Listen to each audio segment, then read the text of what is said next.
International Women's Day, and since 1975, we always say the rest is history. We're here today. Today is 2024, and we're here. The year is 2024, and we're here celebrating International Women's Month, International Women's Day again.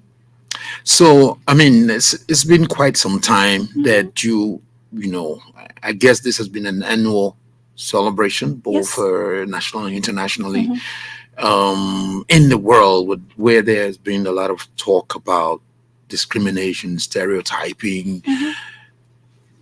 Are we seeing any change? Is there any change? Are we experiencing any change as to the experiences of women, both nationally and internationally?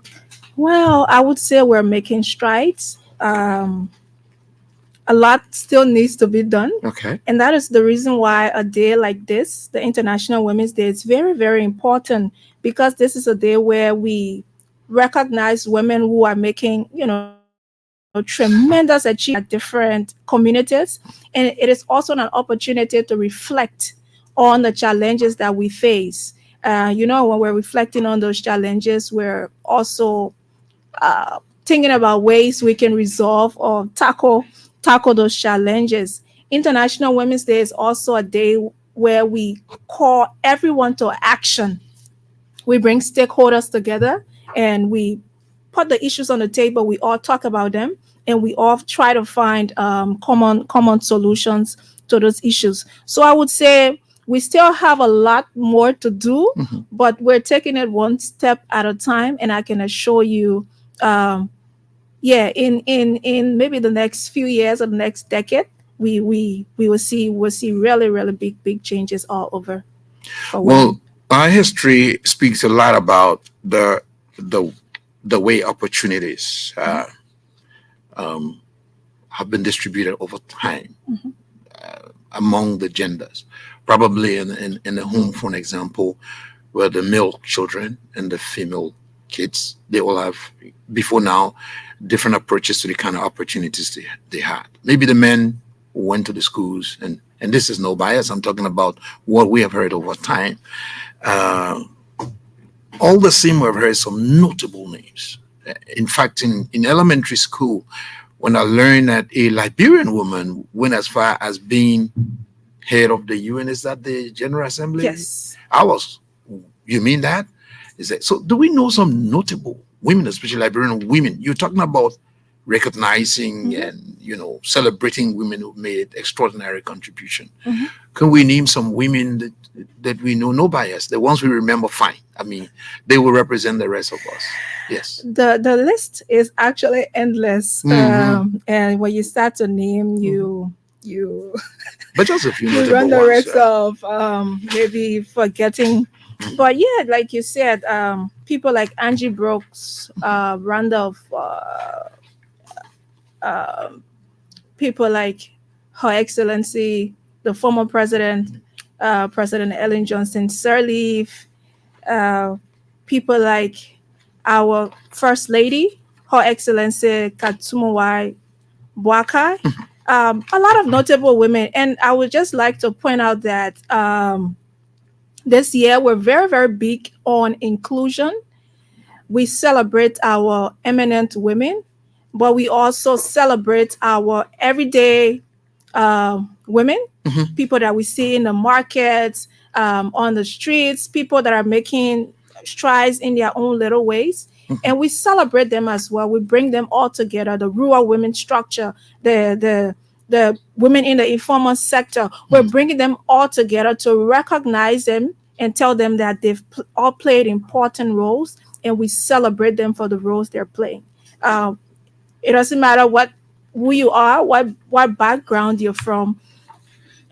We all have something to contribute, and I know every woman has something to contribute, and that's the reason why we're opening this thing up now to all women. Come, let's celebrate you. Come, let's see how we can talk about the issues that are affecting us in Liberia.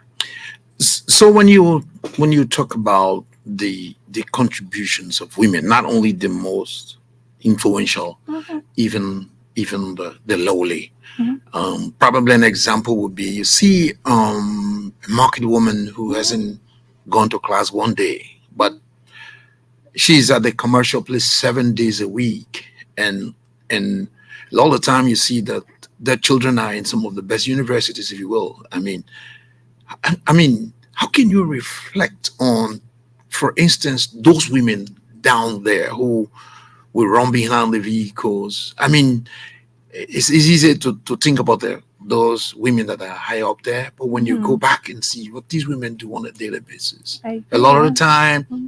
children, maybe single mothers, and the rest of it, you see them doing a lot of stuff.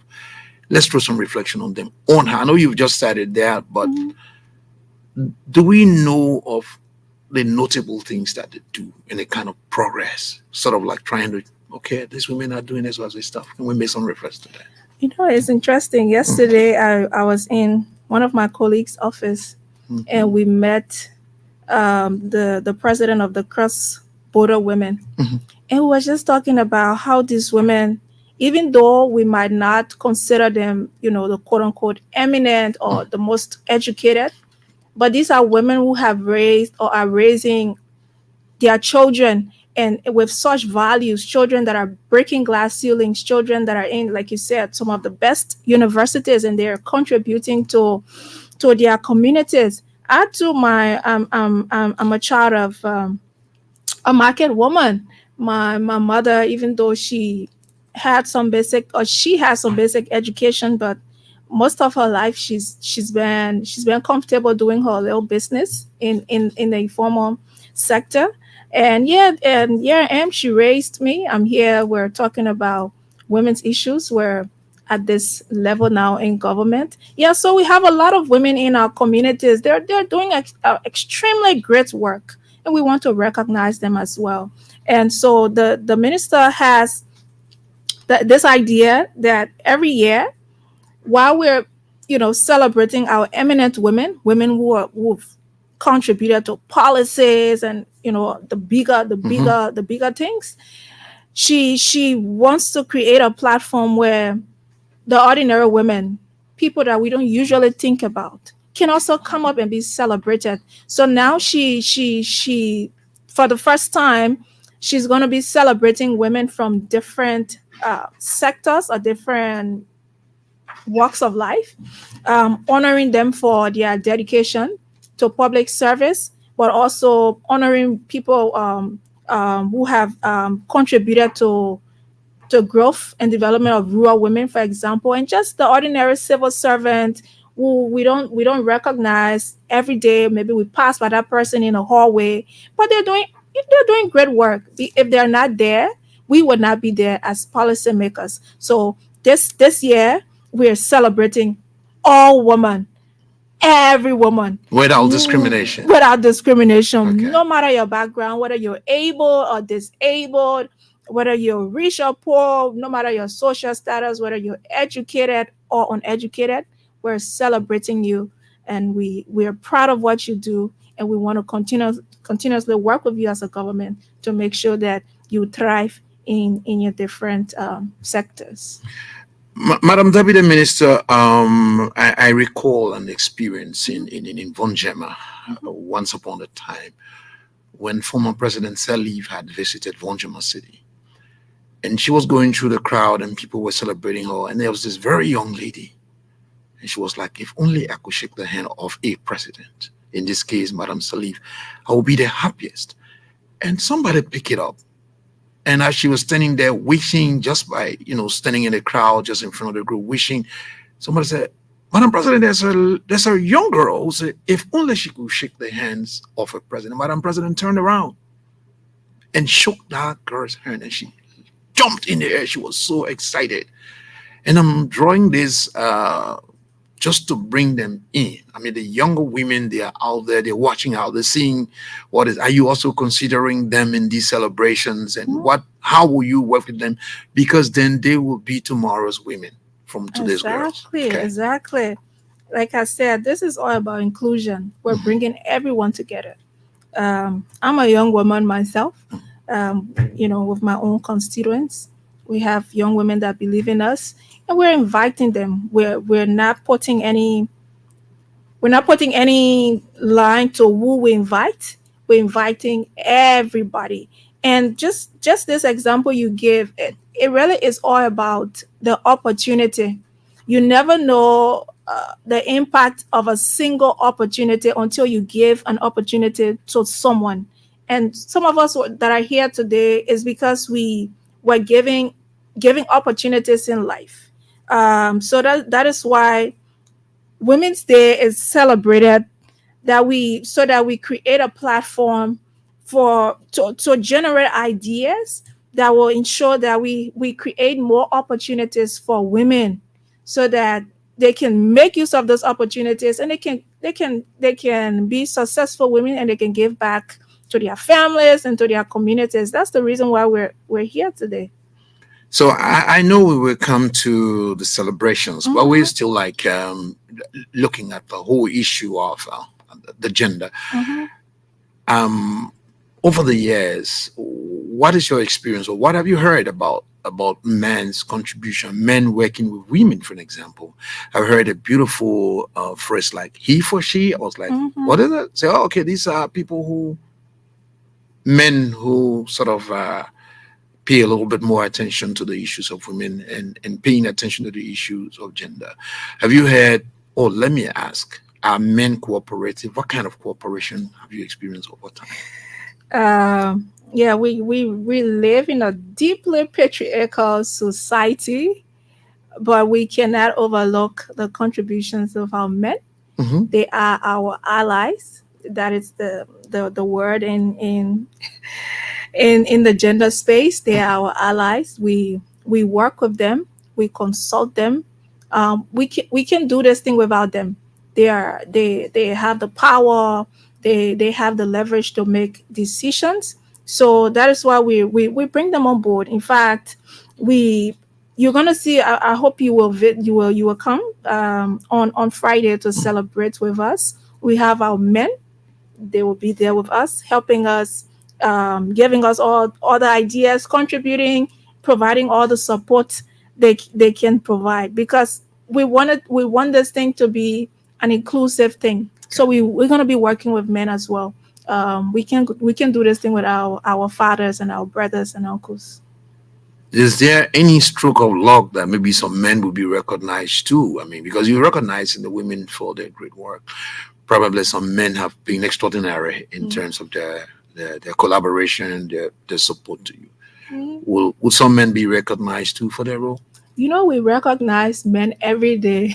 We appreciate Aha. them every But day. you're going to recognize these women on this particular occasion. So, yeah, we recognize men every day. They're doing amazing work. They're supporting us. A lot of them are supporting us. They see us. They're giving us a table. They're giving us a platform. They're helping us to find our voices. So we recognize them every day. But Friday, March 8th, which is the day of the celebration, we're recognizing our women. Okay, at least the men will go with the thank you, but you're recognizing your women. But thank you is a very good recognition as well. Mhm. Okay, Yeah. so we in a conversation with the Deputy Minister for Gender at the Ministry of Gender, Children and Social Protection, Honorable Laura Golakeh. We the month, this is a month of celebration. Mhm. A lot of the times you hear some troubling information. I mean, Mhm. sometimes it's gender-based violence, sometimes it's sexual exploitation and abuse. You know, I mean, we this is the month of celebration. We will highlight some of these. What is the outlook like in terms of, you said it's a deeply patriarchal society, but you're working with the men.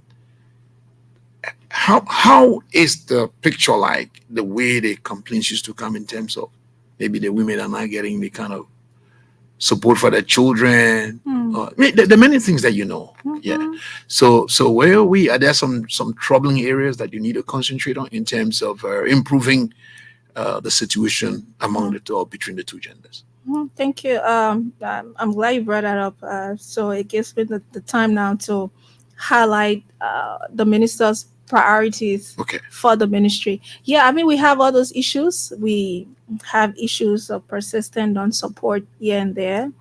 But the minister has this vision to bring the ministry to the people.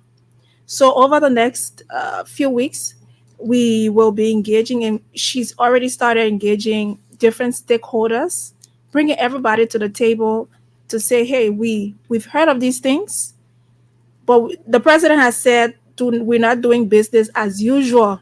We've heard these issues. We don't want to do business as usual. We want to think about innovative ways we can try to resolve them. What are the systems that we can change? What are the structures that we can strengthen?" So those are the type of conversations we've been having.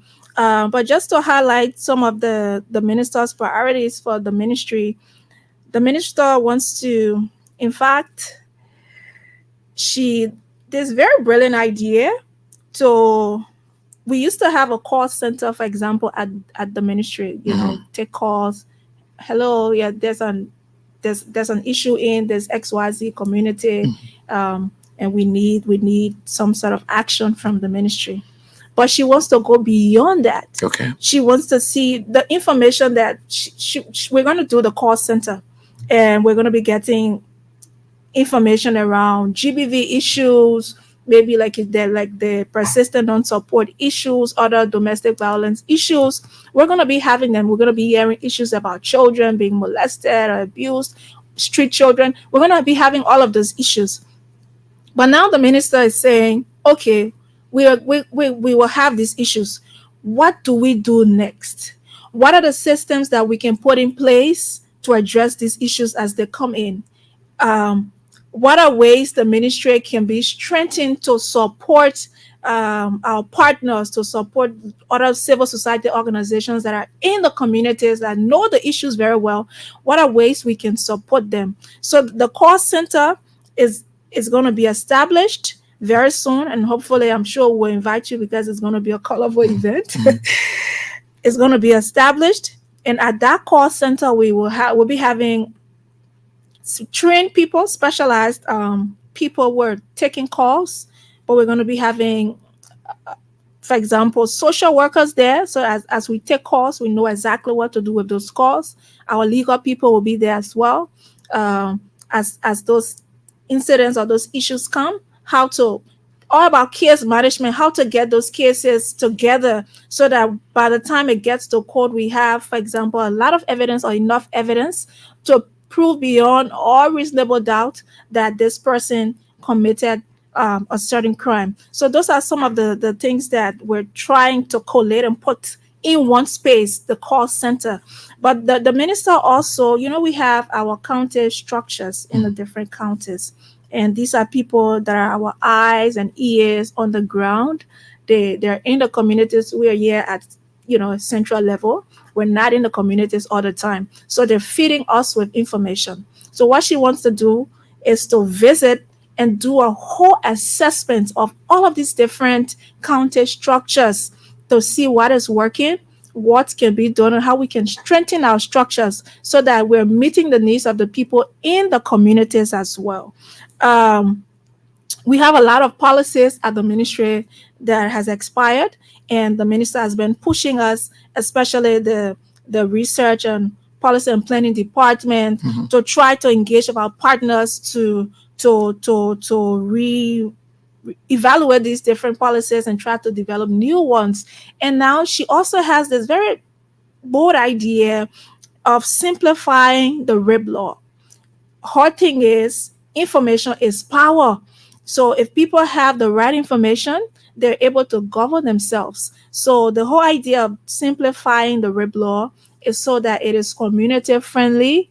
I don't have to have a master degree to read and understand. Someone who is a high school dropout or tell a second grade student can take it and read it and can understand what is rape, for example, what the consequences are, and what happens what can you do when there are incidences or instances where cases of rape are occurring in the communities. So those are some of the ideas that she has and she'll be prioritizing as part of her 100-day plan. Yeah, so I'm sure we'll be engaging the media because also she wants to make the ministry visible. Okay. So we'll be engaging you all to work with us and highlight the different plans and programs that we're carrying out as a And ministry. I can for sure say that we from the media community look out to such a collaboration, Hmm. because there's a Liberian elderly man who always calls us the Chichipole people. So we like to be involved with these Yeah. with these processes.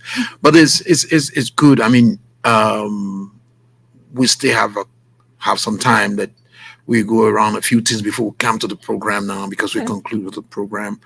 Um, Around the country, when you go to various police stations, you see section on women and children. Mhm. What is the coordination between the Ministry of Gender and the Liberian National Police? Mm. Yeah. Wow, it's interesting Mhm. you asked that.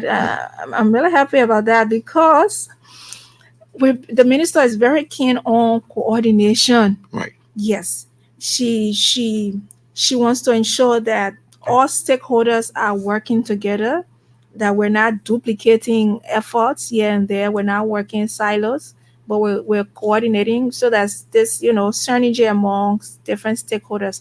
So we usually have at the ministry level, we have the GBV task force meeting. And it is at that meeting, for example, let's say we're talking about GBV issues now, it is at that meeting where different stakeholders, civil society, the police, Ministry of Justice, Ministry of Information, Ministry of Education, all the relevant stakeholders come together and we talk about ways we can strengthen one another, talk about ways we can strengthen collaboration, we can work together to achieve a common goal.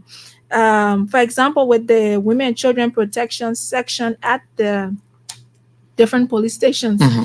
we usually have social workers, sometimes from the ministry.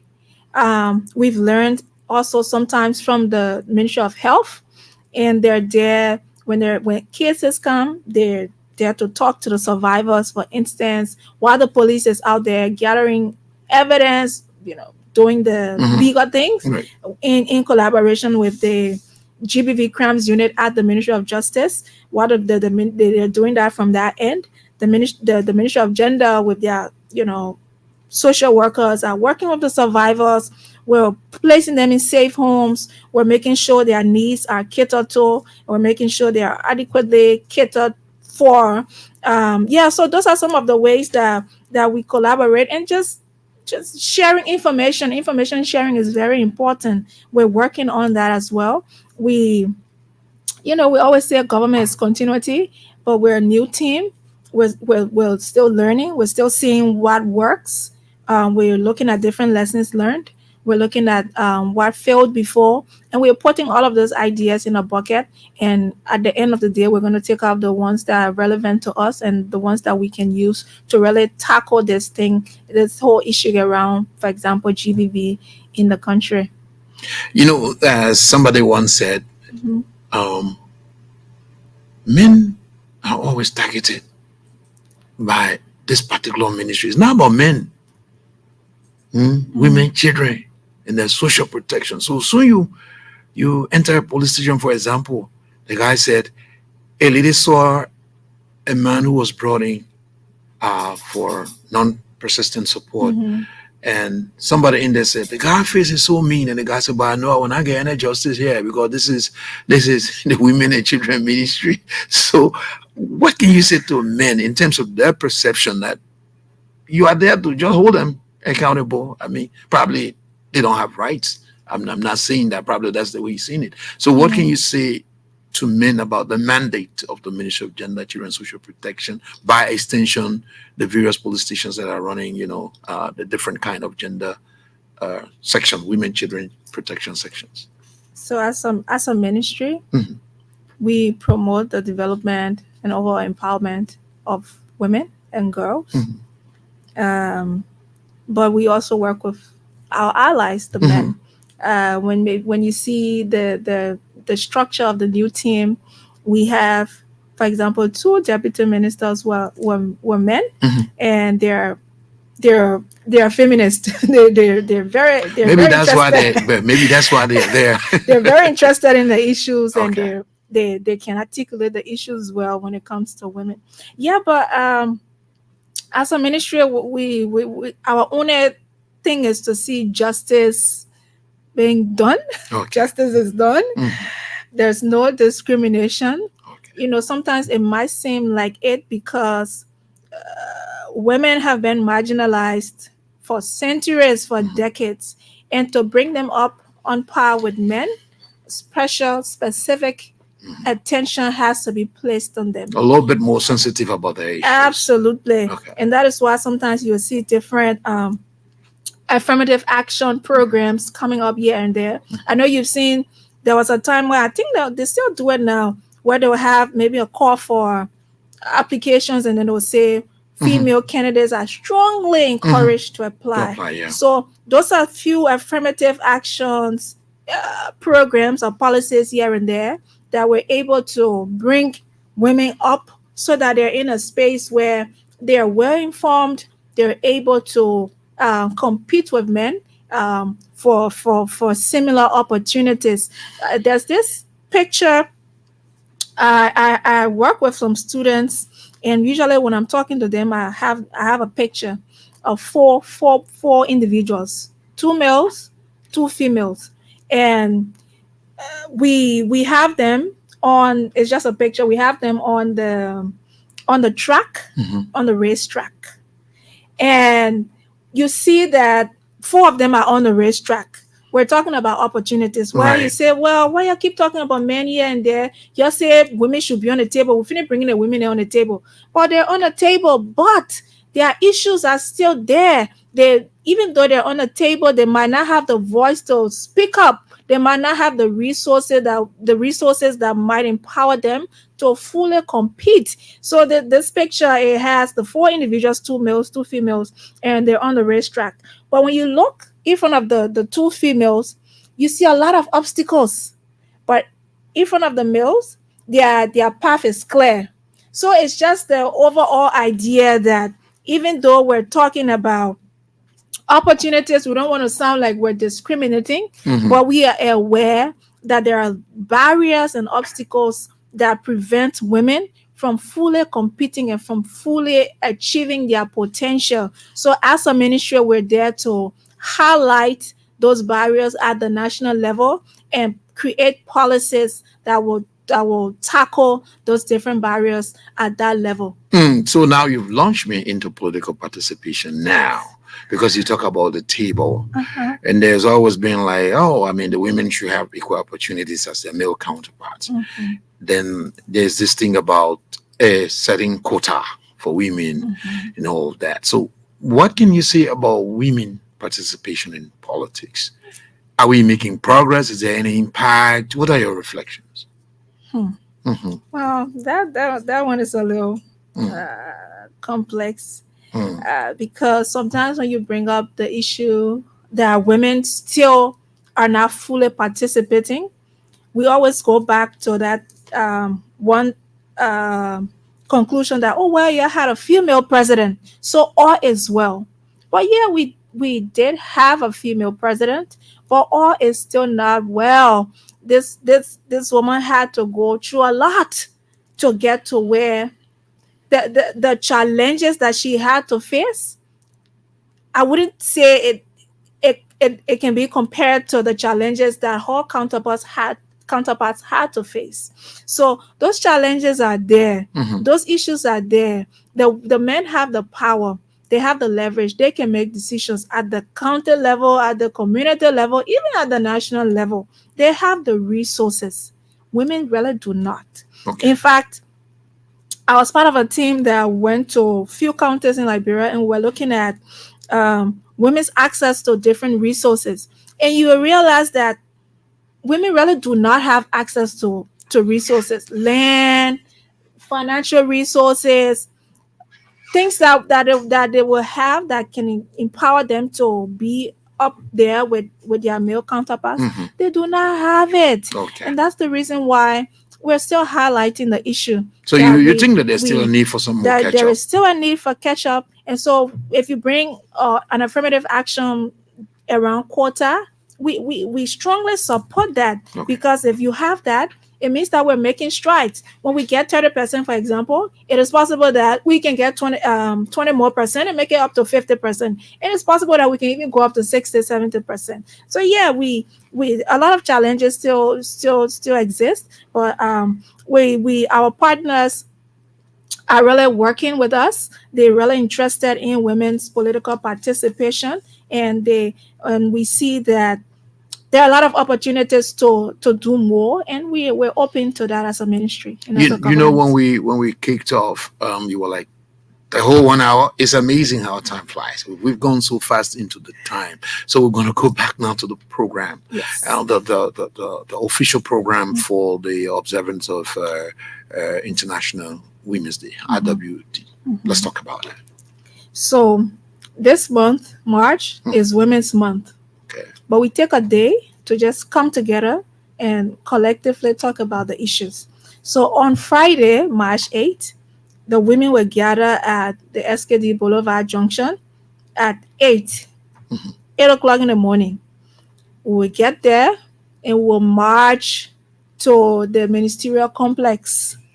When we get at the ministerial complex, we'll have maybe an hour or so just for people to network. Like I said, we're a new team. The minister is interested in meeting her women, interacting with her women.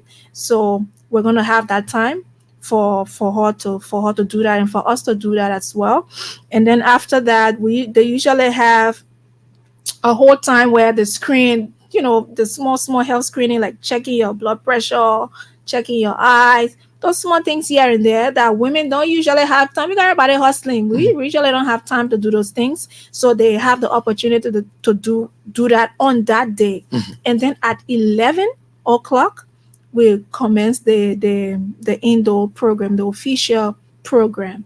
Um, we have a lot of partners coming, speaking, but our keynote um, speech or remarks will be done by Her Excellency, the First Lady Katumu Y. Bwakai.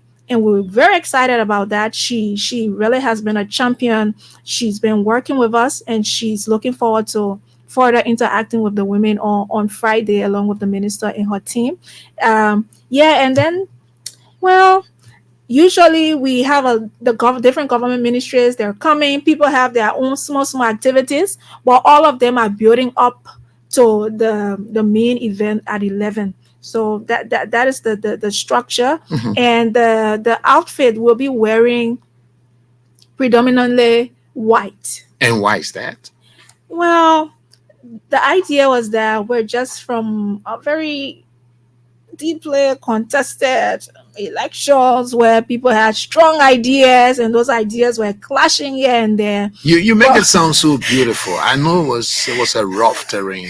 but now we're here now. We're at this point where, like I told you earlier, is inclusion. We want to highlight the fact that no matter your political affiliation or what ideas you have a place on the table on the team, and we want to work together. And usually when we talk about peace, for instance, we usually associate peace with white.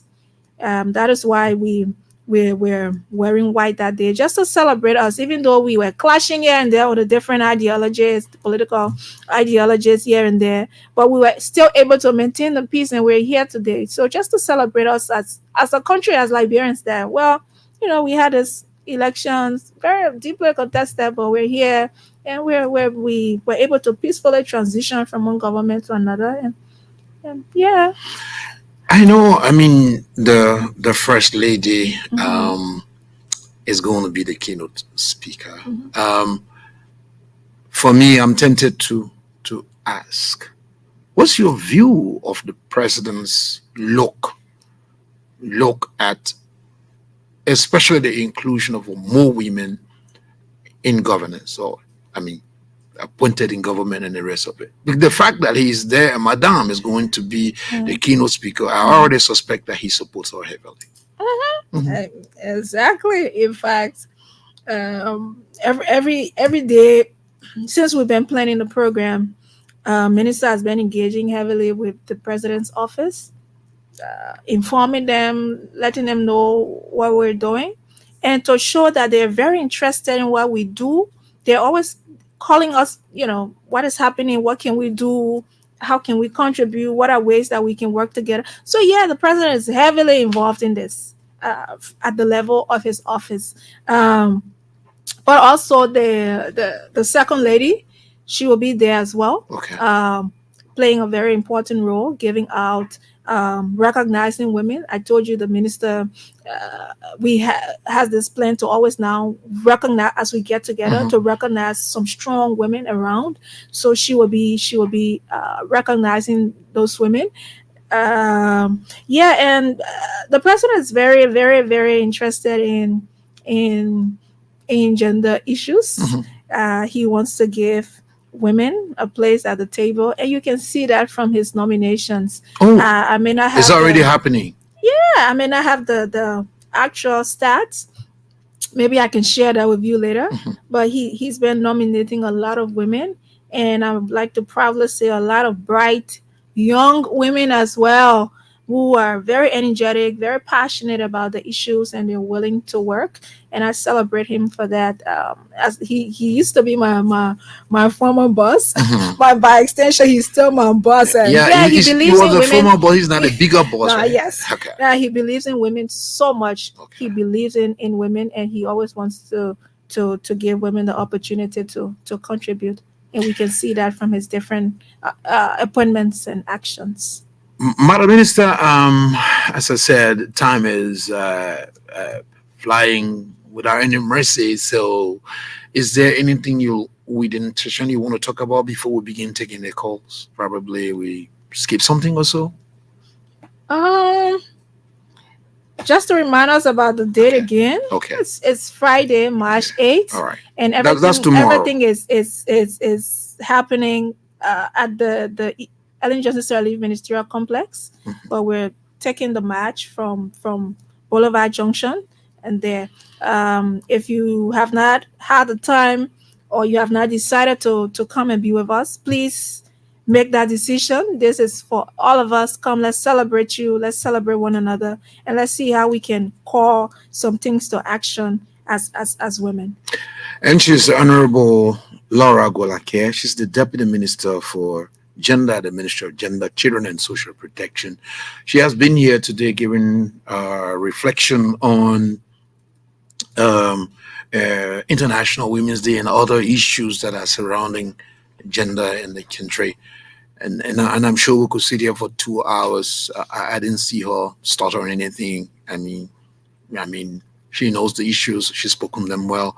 But again, you might have your own perspectives. You might be thinking of other things. Now it's time to participate in this conversation. So you can call us on 0776 2155568 0776 2155568 or 0886 514096 0886 514 or 0880 514 Sorry, we are already trying to pick this caller.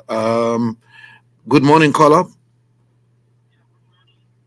We're still trying to get you on. Good morning, caller. Yeah, good morning. Good morning. I'm Yes. Cyrus Barry, and I call you from Ghana this morning.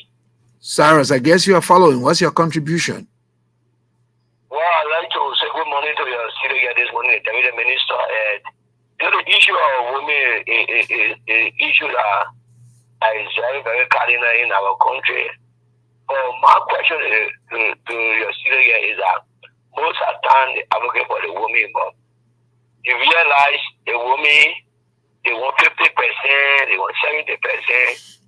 But the question is, if you give you the 50%, the role that men are playing, and the way prepared to play that is to take responsibility wherein you have you have to you got to take responsibility for the home, because now you minister to now, so you got to, the man is not working. Can you take responsibility to for the home?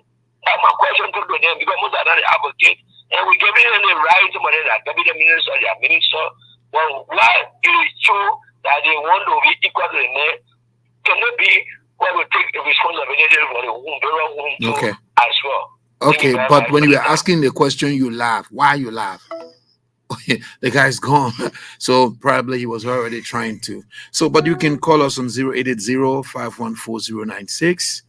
0880 or 0776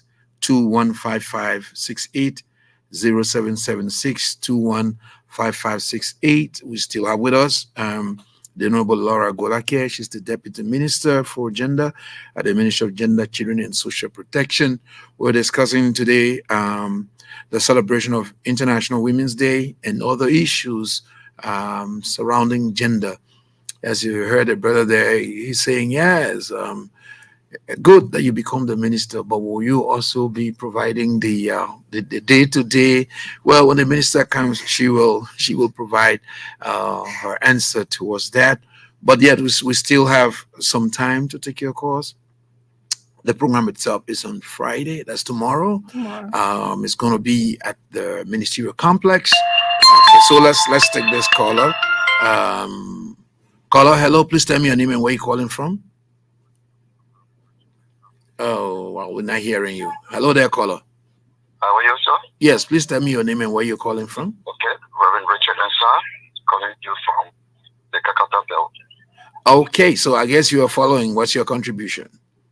Well, that's a splendor president from our deputy minister, and I recommendations for the mail concerning this program. I don't know what agenda they have, so they can have time to balance their gender program. So the recommendation, I don't know what role do they have, whether the male will have a part to participate into this program. Okay, so you want to know whether there is a specific rule for the males during the celebration of International Women's Day. That's right. Okay, so all right, I guess she got the question. Yeah, I mean, we are your allies. So what role do we play? I heard the minister say, "Oh, the men they are our allies." So let's pick this call. Caller, please tell me your name and where you're calling from. You're saying Mary Zito. Where are you calling from, ma'am? I'm calling from Poncha community. Okay, so let's hear your contribution, but you got to cut the radio off small. I'm hearing the radio behind you. Yes, I just want to tell the minister thank you for everything that they are doing. And my question is, I want to know, when you are a woman, you supposed to come to that place that they are coming tomorrow, or that different group that they are calling people that they get invitation to, or when you don't get invitation, you can come there. That's all I want to know. So you want to know whether if you get out tomorrow morning, even though you don't get invitation, whether you can go to the program. And that's all? Yes. Okay. Yes, All right. I want to know. All right. Thank you very much. I think she picked that up. We take the last one and we go back to the minister. I like that question. I mean, should we come there with invitations, or should we come because we are women, so we feel we are invited? Okay, so you can call on 0776215568, 776215568, or 0880 514-096. So just call us. You have an opportunity to be the last caller. So let's pick this one. Hello there, caller. Okay, the caller has dropped. So we have room for one more. 0880-514-096. Okay, we pick this one. Okay. Hello, caller. Good morning. Yes, good morning. Tell me your name and where you're calling from. I want to know whether the issue of the gender ministry, whether it's only for women.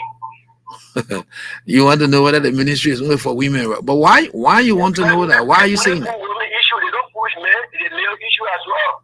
Oh, okay. They only push women issues, they don't push men issues. Yes. So what's your name? I'm Cyrus Barry. All right, Cyrus. Thanks very much for the call. So, okay, so let's take this a very final one. Hello, caller. Good morning, Mr. Bowen. Yes, please call off your radio and tell me your name. Let me move away from here.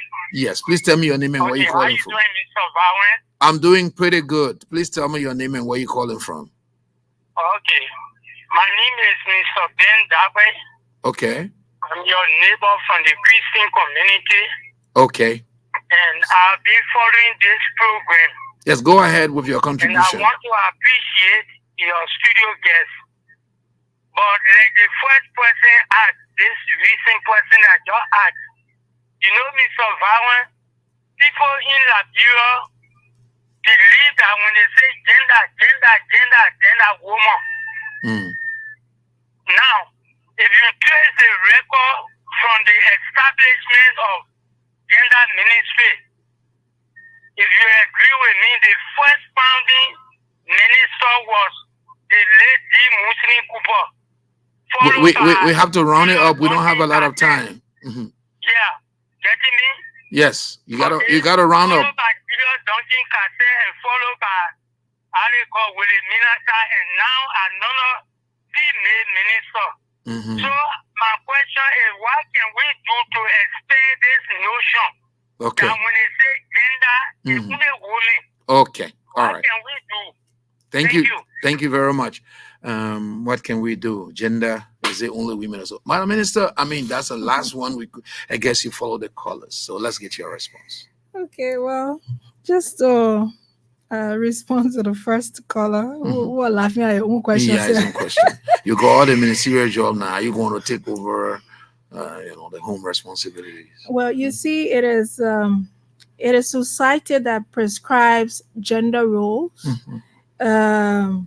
It is society that says men should play productive roles and women should play reproductive roles.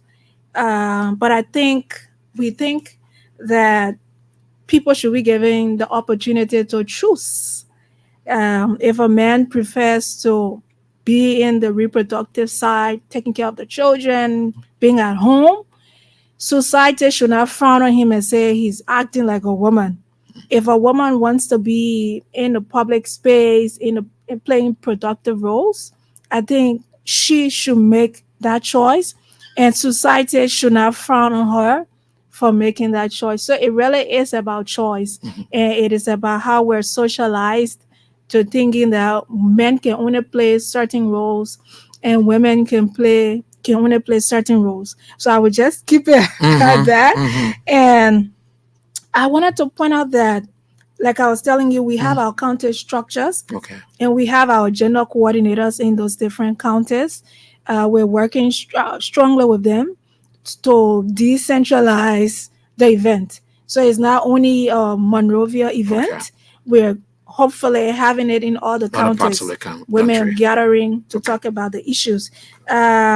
Why are we focusing on women and not men? Well, yes, I agree with you. Gender is not about women, but when we talk about gender equality, the idea is to see the roles that men play, see the roles that women play, see the needs of men, see the needs of women. And when it comes to the place where we see that we need to place specific emphasis on women, that is what we do. And we see that women have been marginalized, discriminated against. They've not had the opportunity. And now we're here now to place that emphasis on them, to bring them on par with their male counterparts so that they can run the race together, and whoever wins. But we want to remove the obstacles before them and provide them the safe space and the opportunity for everyone to thrive and realize their full potential. Minister Honorable Laura Golakeh, Deputy Minister for Gender, Minister of Gender, Children and Social Protection. Congratulations again, and thanks very much for coming to ELBC Radio. Thank you so much for having us. Okay, so thanks to you for calling, and those of you who listen. It's been great being here. We look forward to having more discussions in the future surrounding gender. Save your child.